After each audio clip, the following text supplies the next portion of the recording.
Ibu, perkenalkan nama saya Dewi Agustin dari program studi Sarjana Kebidanan. Baik, di sini saya akan memberikan penyuluhan tentang perawatan ibu nifas beserta solusi masalah umum. Ibu tahu nggak apa itu nifas? Tahu. Apa tuh? Ibu-ibu yang baru melahirkan. Iya betul. Jadi lebih detailnya itu masa nifas adalah periode pemulihan setelah melahirkan yang berlangsung sekitar 6 minggu atau 42 hari. Selama masa ini, tubuh ibu mengalami perubahan signifikan untuk kembali ke kondisi sebelum hamil. Masa nifas memerlukan perhatian khusus Bu untuk memastikan kesehatan ibu dan bayi. Nah, tujuan perawatan nifas itu, tujuan saya melakukan penyuluhan ini agar ibu-ibu tahu apa itu tujuan dari perawatan nifas. Yang pertama, itu bisa mempercepat pemulihan tubuh ibu. Yang kedua, mencegah komplikasi pasca persalinan. Yang ketiga, mendukung kesehatan mental dan fisik ibu. Selanjutnya saya akan memberikan pengetahuan tentang perawatan ibu nifas dan solusi untuk masalah umum. Yang pertama itu ada perawatan fisik, ada kebersihan diri. Jadi kebersihan diri itu misalkan ada masalah luka jahitan, misalnya lahirnya secara sesar ya, itu luka jahitan terasa nyeri atau terinfeksi. Biasanya infeksinya merah, bengkak atau keluar cairan. Itu solusinya kita bersihkan luka dengan antiseptik sesuai anjuran dokter. Yang kedua, jaga luka tetap kering dan bersih. Jika terjadi tanda infeksi, segera konsultasikan ke dokter. Karena itu di luar dari ranah bidan jika ada infeksi tentang luka sesar itu. Terus yang ketiga yaitu hindari aktivitas berat yang dapat membuka luka. Jadi jangan terlalu mengangkat beban yang berat, terus terlalu capek gitu, itu nggak bisa karena kita harus recovery dari luka tersebut. Yang kedua yaitu pendarahan atau biasa disebut lokia. Misalnya ya, pendarahan berlebihan, lebih dari 1 pembalut penuh dalam 1 jam. Atau misalkan muncul darah segar setelah pendarahan berkurang. Nah, solusi dari masalah tersebut yang pertama itu istirahat total jika pendarahan meningkat.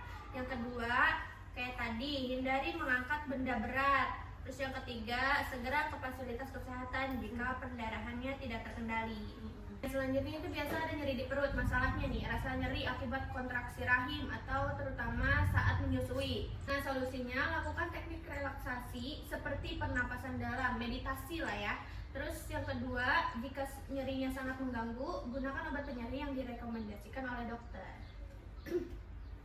Nah, setelah perawatan fisik, kita harus menerapkan perawatan nutrisi dan hidrasi. Misalkan ibu merasa lemah, kurang energi, atau mengalami anemia. Nah, solusi dari kitanya itu yaitu konsumsi makanan kayak akan zat besi seperti daging merah, bayam, dan kacang-kacangan. Lalu sertakan protein, contohnya ikan, telur, dan vitamin. Vitamin bisa jadi dari buah-buahan. Lalu cukupi minum air putih minimal 2-3 liter sehari untuk hidrasi dan mendukung produksi ASI.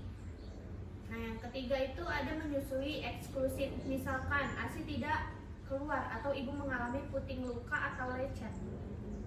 Nah, solusinya posisikan bayi dengan benar saat menyusui. Pastikan mulut bayi mencakup areola. Ibu tahu areola itu apa? Tahu. Apa tuh Bu? Entil tete, Neng. Nah iya betul. Jadi kalau agar tidak sakit itu pastikan mulut bayi itu bisa mencakup areola tersebut, ya. Terus gunakan salep khusus untuk puting lecet jika lecet. Selanjutnya, perbanyak minum air, konsumsi makanan bergizi, dan lakukan stimulasi pijat payudara untuk melancarkan produksi ASI. Lalu yang keempat itu istirahat yang cukup. Misalnya sulit tidur karena harus mengurus bayi. Nah, solusinya tidur ketika bayi ikut tidur. Meskipun hanya sebentar itu gak apa-apa banget. Lalu minta bantuan pasangan atau keluarga untuk membantu merawat bayi. Contohnya kayak suami ikut begadang gitu ya, ikut ngurus lah, jangan cuma istri aja. Iya betul, harus membantu berkolaborasi untuk mengurus bayi itu.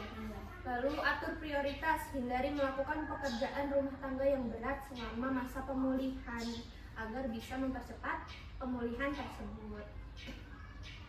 Lalu selanjutnya ada kesehatan mental untuk ibu, misalkan baby blues atau depresi pasca persalinan.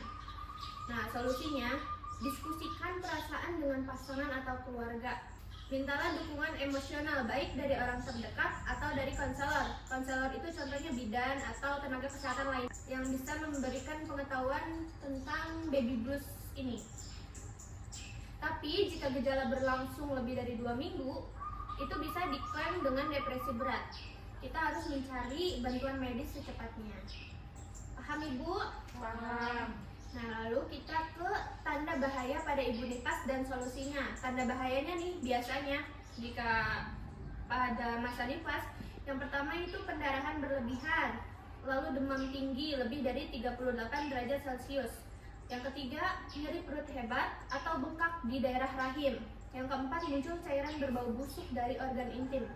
Lalu yang kelima, gangguan emosional berat. Misalnya merasa ingin menyakiti diri sendiri atau menyakiti bayi. Solusinya, segera kunjungi fasilitas kesehatan jika mengalami salah satu tanda tersebut. Jangan menunda pengobatan karena komplikasi nifas ini dapat berbahaya jika tidak segera ditangani.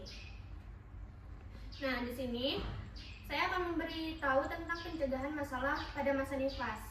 Lakukan kontrol kesehatan ke bidan atau dokter sesuai jadwal.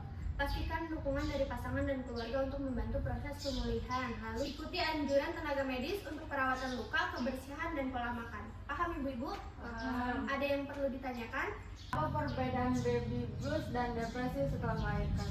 Nah, kalau baby blues itu perasaan cemas, lelah, atau mudah menangis yang biasanya berlangsung 1-2 minggu setelah melahirkan dan hilang dengan sendirinya. Tetapi kalau depresi pasca melahirkan itu perasaan sedih, putus asa, atau tidak tertarik pada bayi berlangsung lebih dari 2 minggu dan memerlukan bantuan medis. Paham Bu? Paham. Terima kasih. Mengapa menyusui inklusif penting selama 6 bulan pertama? ASI itu mengandung semua nutrisi yang dibutuhkan bayi untuk tumbuh sehat, lalu membantu meningkatkan imunitas bayi, lalu membantu rahim ibu berkontraksi kembali ke ukuran normal. Paham ya Bu? Paham. Baik, terima kasih. Pertanyaan sudah semua saya jawab. Ya. Jadi penyuluhan ini udah selesai. Terima kasih Ibu atas partisipasinya. Semoga bisa bermanfaat dan bisa menambah pengetahuan ibu-ibu semua. Amin.